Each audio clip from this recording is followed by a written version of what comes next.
Okay, all right, let's go. This is my first YouTube video, and if you're my first viewer, welcome. I hope you enjoy watching this. I don't know how you found this video or how this video found you, but hey, thank you, and I hope you do come back to watch other videos as well. If and as and when I post it, if I do post it, if I don't get tired of this after this video, because I do get tired after the first initial surge of excitement. This is not something that I have that I plan to monetize. It's not some kind of a side hustle for me. It's more of an experiment, which is why I'm not invested heavily into gear. It's just a headphone mic, my laptop camera, and a table lamp over here. Um, this is an experiment. I just want to create content that I find that interests me, and I hope will interest others as well. And then just see how it goes. I'm not telling anyone. I'm not marketing this. I'm not publicizing this. Nobody knows I'm doing it. None of my friends and family know. Um, and I'm just curious. I'm really just seeing this as an experiment, seeing what happens if I keep posting videos regularly. How does this thing work? More than an experiment in trying to see or trying to crack the YouTube algorithm, it is about just I've consumed so much content. I think I want to see how it feels like to create YouTube content. I've seen there are some amazing YouTube content creators, amazing videos on writing, reading, literature, and I want to create some content as much as I've consumed. So since this is a video of introduction, I'm going to I thought what would be interesting is to read the first lines of some of my favorite Salman Rushdie books. Salman Rushdie is one of my favorite writers. You will hear me speaking about him a lot. So here in this intro video, I'm going to read the first lines of four, how many do I have? One, two, three, four Salman Rushdie books. And the first one is from the epic Midnight's Children. Let me find the first page. Okay. Oh, there is an introduction.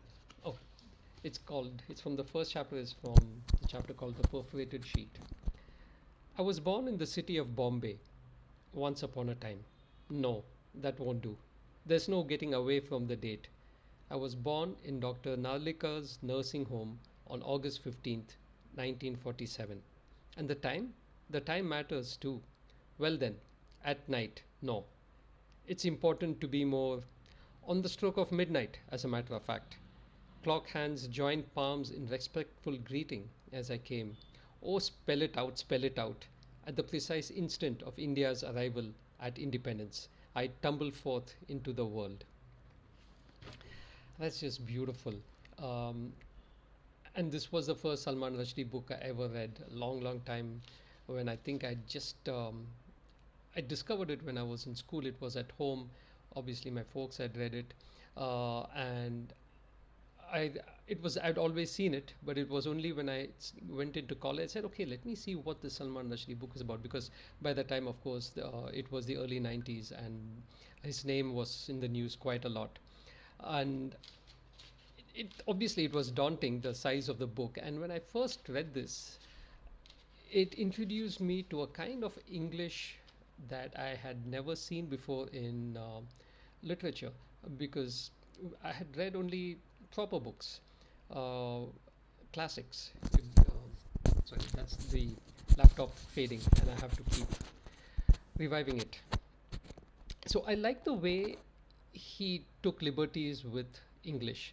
For example, I was born in the city of Bombay once upon a time, and that's such a clever inversion. Once upon a time I was born in the city of Bombay. No, it's once upon a time, as if he's talking about a very distant past, when in fact it isn't.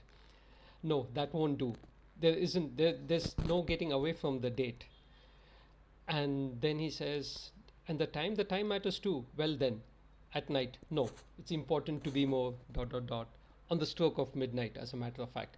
And just the way, and then when he says, clock hands joined palms in respectful greeting as I came, and suddenly he moves into a very formal kind of tone, and then immediately he shifts. He says, oh, spell it out, spell it out. at the precise instant of India's arrival at independence.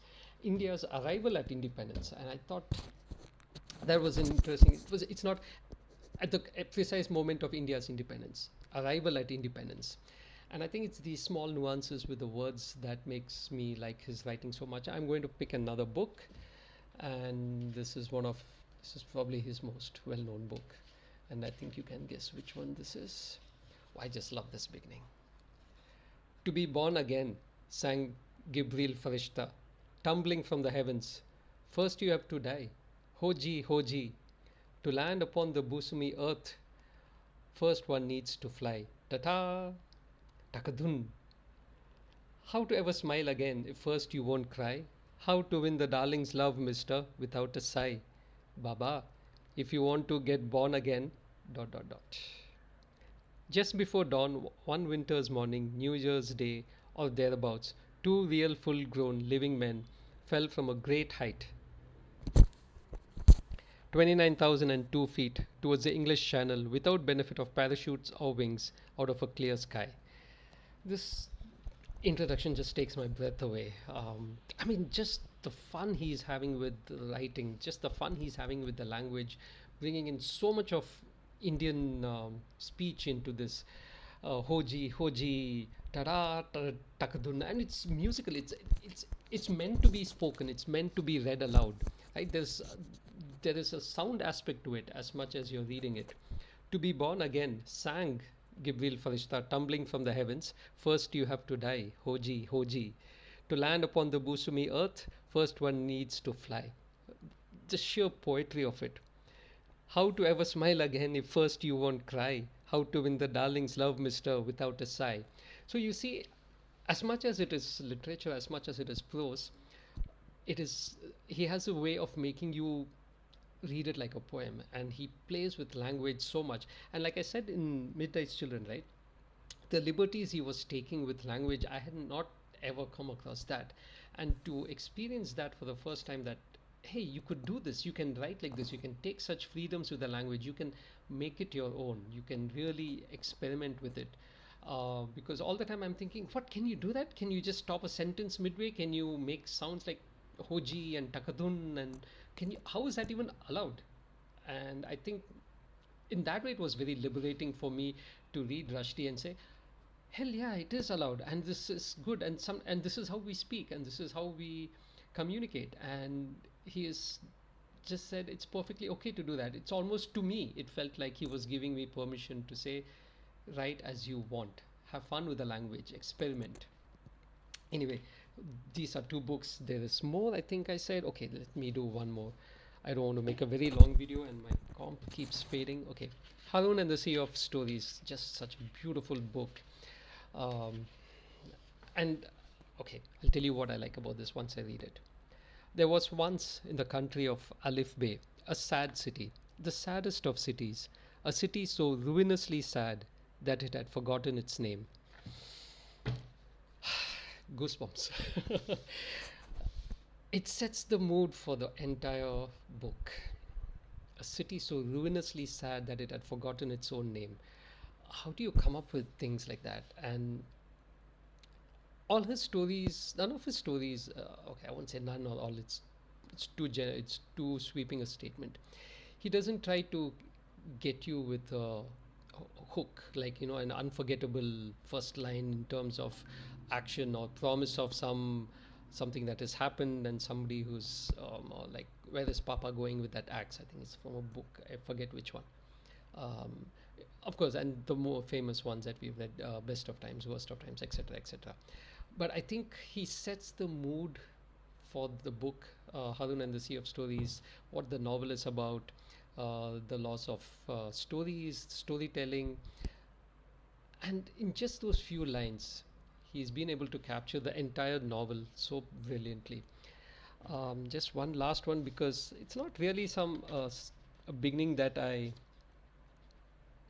Okay, I'll come back to this, because once I start reading this and talking about this, it will go on, and the video is already 10 minutes. And I think, yeah, for an intro video, this is good. So anyway, thank you for watching, and I don't know what the next video is going to be about. We'll see. We'll figure it out as we go along. Ciao.